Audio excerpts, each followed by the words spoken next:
I ask that you join me in a moment of silence as we reflect upon Jackie's life and the deep loss of her passing.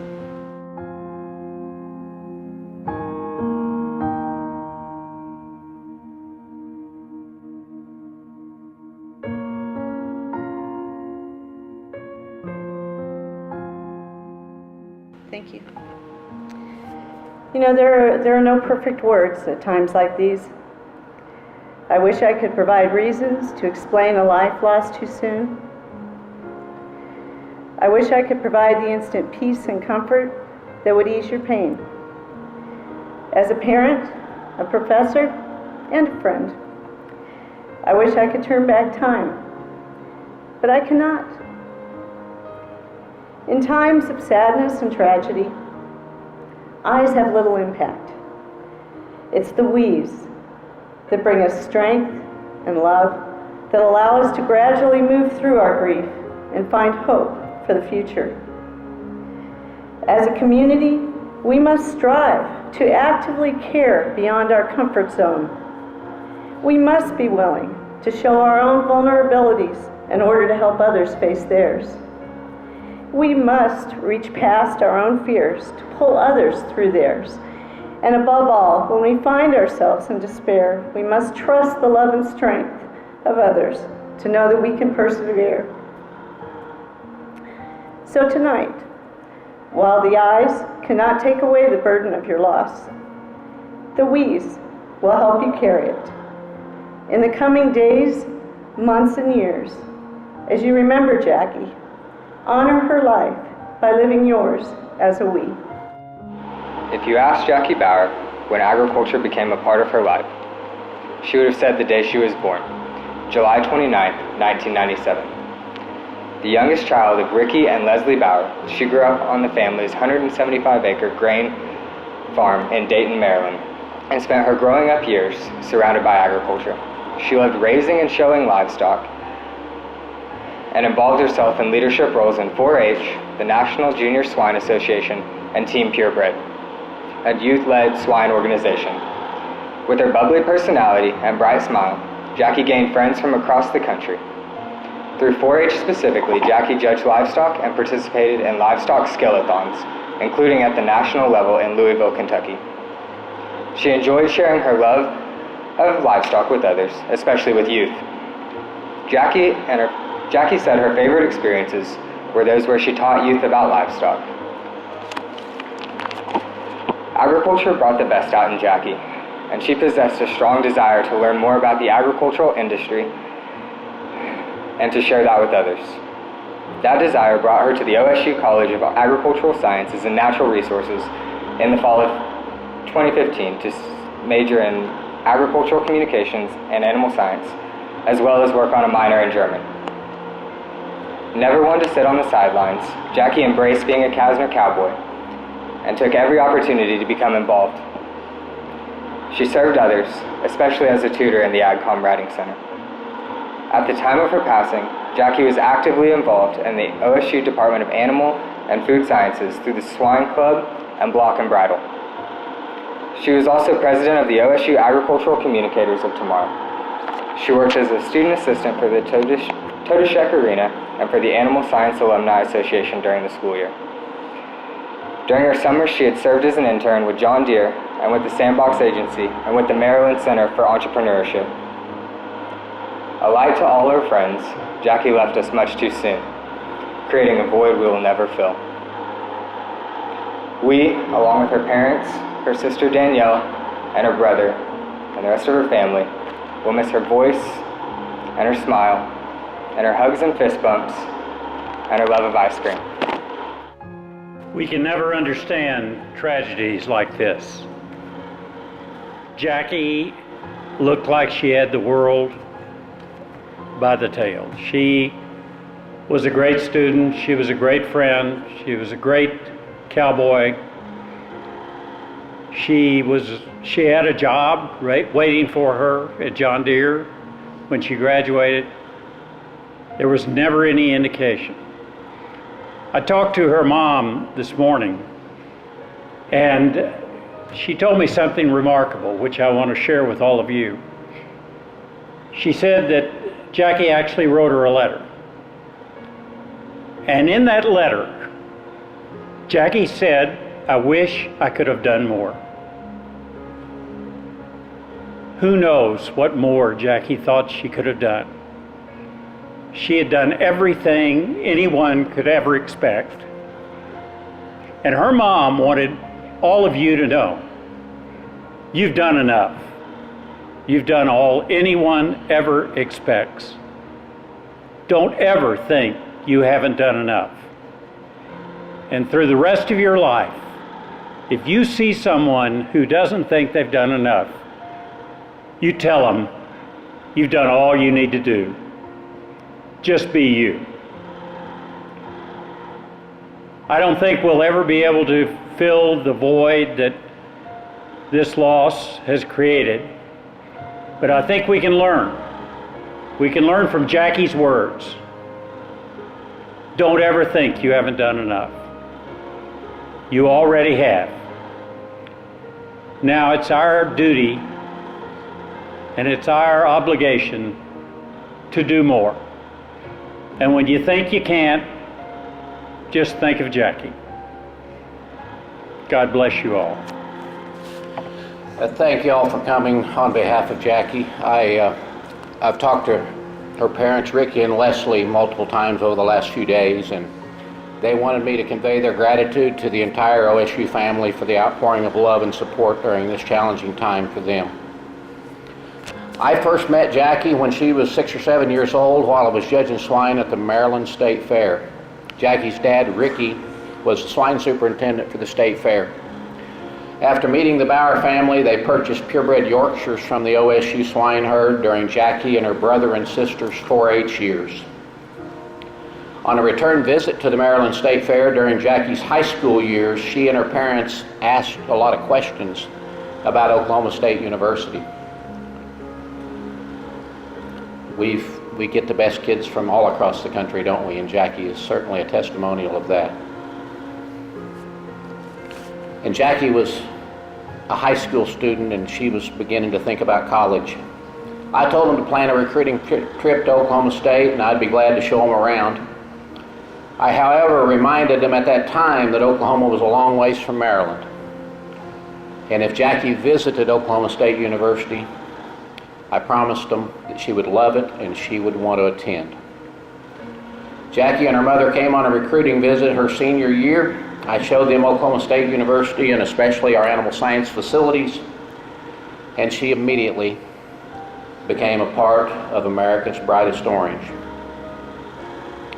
Jackie loved OSU, the swine industry that she grew up with, and she served a strong leadership role with Team Purebred, which is a national youth organization. And Jackie was a very special person that loved my grandkids when they came by to see me. Jackie worked for me the past 3 years and was without question one of the most talented and impressive people that I've known in my 40 years at OSU. I got you beat, President Harvest. She was such a rare person that she had the personality and the warming smile and vibrance to get along with anyone she met. For those of you that weren't as blessed to know Jackie like I did, I'd like to tell you the words that in my mind describe her the best. Genuine, passionate, selfless, dedicated, hardworking, extremely talented, caring to others, and a true friend that you could count on. Outstanding students are our greatest resource, and Jackie Bauer set a very high standard for others to follow. What have we learned from Jackie? What have we as staff, faculty, and administration learned? I hope we've learned that we never really know what might be on a student's mind, and to always challenge, mentor, and motivate our students with love and encouragement. Be kind and love one another. Challenge yourself to be that change you want to see in this world. Be that friend to listen and encourage. You never know who you might help Jackie was a great role model and positive influence that touched so many lives and will always be in our thoughts and prayers. My life was certainly blessed by knowing Jackie Bauer. We're cowboys. We're cowboys with a capital C, but that means whether or not you're a cowboy with a little c or a biochemist or an ag communicator, you ride for the brand and you share a set of common values that we all join in as OSU cowboys. You ride for the brand, which means that when there's trouble on the ranch, you ride out to meet it. It means when there's troubles on the neighbor's ranch, you ride out to help them face that danger. And as we gather here tonight on this dark, dark evening, when there are literal thunderstorms on the western horizon, it tells me that you ride for the brand and that I'm proud to ride with you. Now, we assemble here tonight as a diverse community with different beliefs, and I deeply respect that. I deeply respect your beliefs and the right that you have to choose how you guide your conscience. And how we view tragedy in these times is largely dictated by our faith. So, as I've been invited here tonight to share with you what's been on my heart the past few days, I'm going to share with you a little bit that comes from Shannon Farrell Guy, not Shannon Farrell OSU representative, so I've disclaimed everything that these guys can completely denounce me and be completely fine with it. But just so you know, a little bit of my faith and the scriptures that I adhere to as part of my faith are going to be sprinkled throughout here tonight. But the thing that I was asked to speak to you about tonight is this concept of Kasner family, and I'm here to tell you that's not some clever tagline from a brochure that you got when we were trying to recruit you and your tuition dollars here. That states a cultural value, and that's a culture that's been built up over a century. Over 125 years ago, young people just like you came from small towns and cities and villages and farms, and they brought with them the values that they had of hard work, of courage, of determination, and a willingness to sacrifice to make a better life for themselves and their families. And we're now part of that, a living, breathing part of it that you contribute to every day with what's unique about you and that Jackie contributed to as well.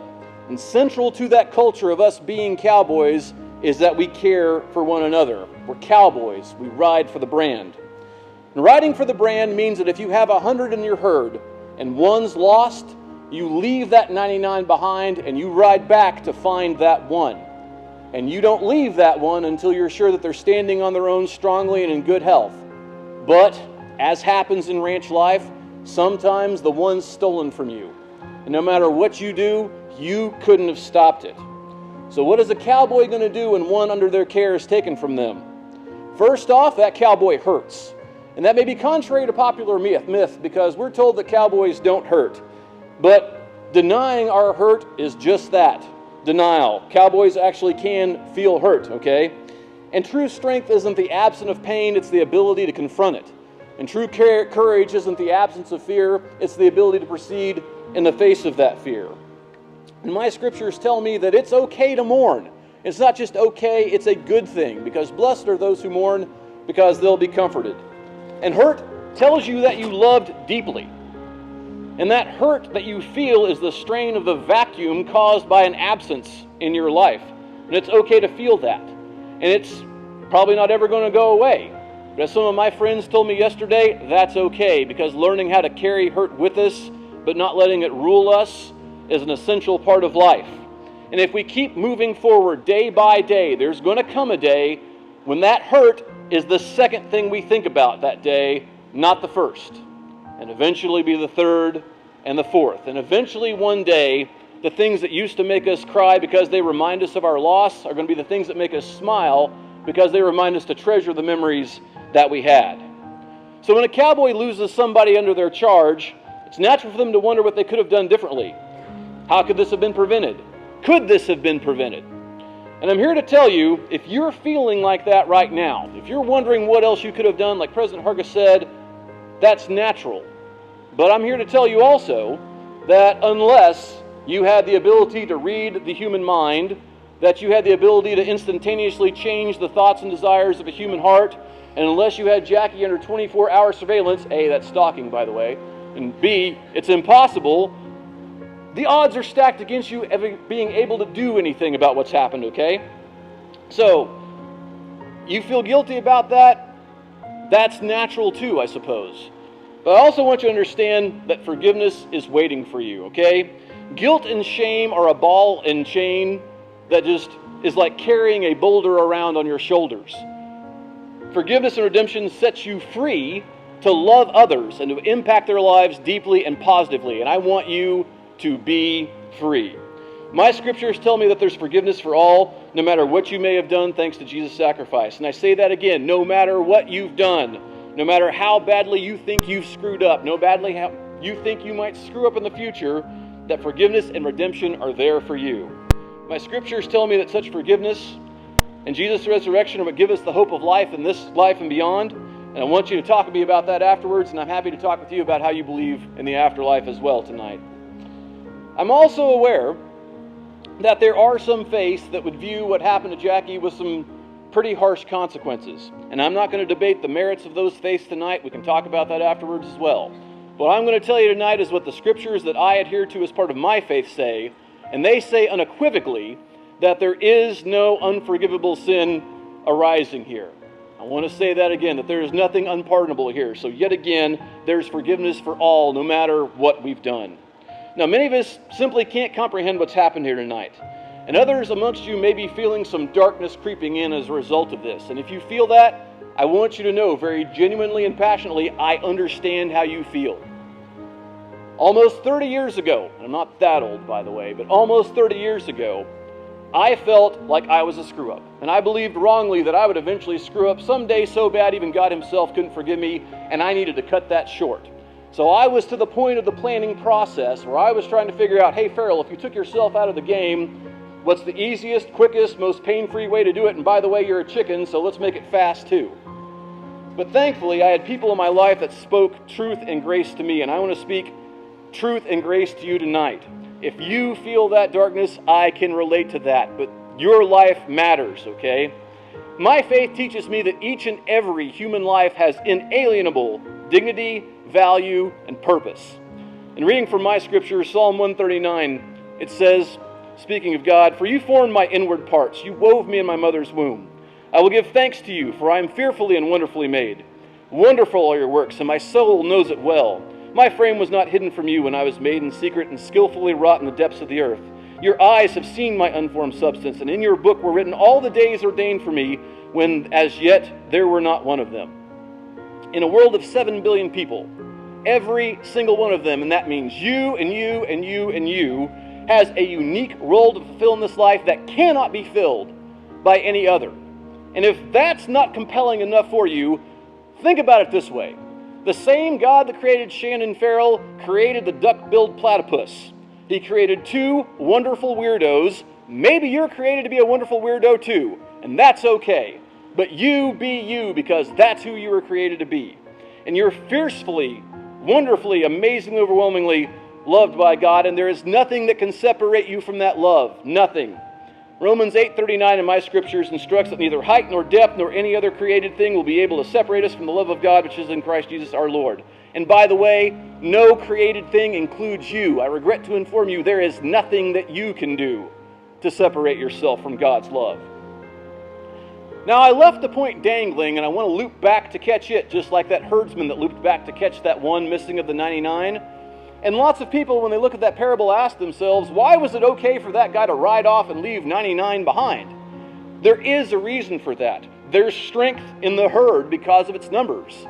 When it's acting collectively, it can defeat almost any predator because it can circle in the wagons and protect itself as long as it knows that danger is coming. And we know, folks, that danger is coming because it's already come. But by the strength of our family and the exceptional way that Castor comes together, we can care for each other and help ourselves get through this difficult time. Now's the time when that strength is needed the most. We're called upon to adhere to what my scriptures would hold as the 2 greatest commandments, to love God and love one another. And we can do that best by loving each other in truth and grace in this difficult time. That means letting each other mourn. It's okay to do that. Just trying to cheer each other up can be counterproductive. As a matter of fact, there's a proverb that says, like one who takes off a garment on a cold day, or like vinegar on soda, is one who sings songs to a troubled heart. Telling somebody to cheer up is telling them that they're experiencing loss wrong. And that's counterproductive. That's invalidating their feelings. So, okay, Farrell, where's this inspirational word that it said there on the program you were supposed to be providing? All right, here it comes. You can be there for each other And that's the most powerful thing that you can do. And then you don't have to have some grand morning management plan. You just need to physically be there for the people that need you. Have ears that listen. Have arms to hug. Have shoulders that are tear absorbent. If your friend wants to eat their emotions, you bring the ice cream and the scoop, okay? And keep them safe, whether that means taking the keys if they want to do something a little bit reckless or doing whatever else you have to do to keep them out of harm's way and to make sure they don't put anyone else in harm's way as well. And someday, if it's tomorrow, if it's next week, or if it's next year, if they ask you if it's okay that I feel okay, you tell them, yes, it is. And, by the way, if something happens over the next 24 to 48 hours that is humorous, laugh at it. It is okay. God made laughter as a gift for us to get us through difficult times, so don't forget to laugh. Now, one last thing that sets us apart as cowboys is resilience. Whether it's a wildfire, whether it's famine, flood, pestilence, cowboys rebuild. If they get bucked off the horse, they get back on. And so we're called to do that, okay? We're called to be resilient not only for ourselves, but for others as well. And we can also draw good from what's happened. My scriptures teach that we know that God causes all things to work together for the good of those who love God, who are called according to His purpose. And what that says is that not all things are good, but good can come from all things. And if this experience can teach us to have the courage to learn to love each other well, to give ourselves the courage to let others into our lives, and to have the courage to reach deeply into the lives of others, then we can get good from these dark days. What does it mean to be part of Kasner family? It means we're cowboys. It means we're called upon to embody the strength of being a cowboy, both for our own sake and for the sake of our family. We're cowboys. Let's ride.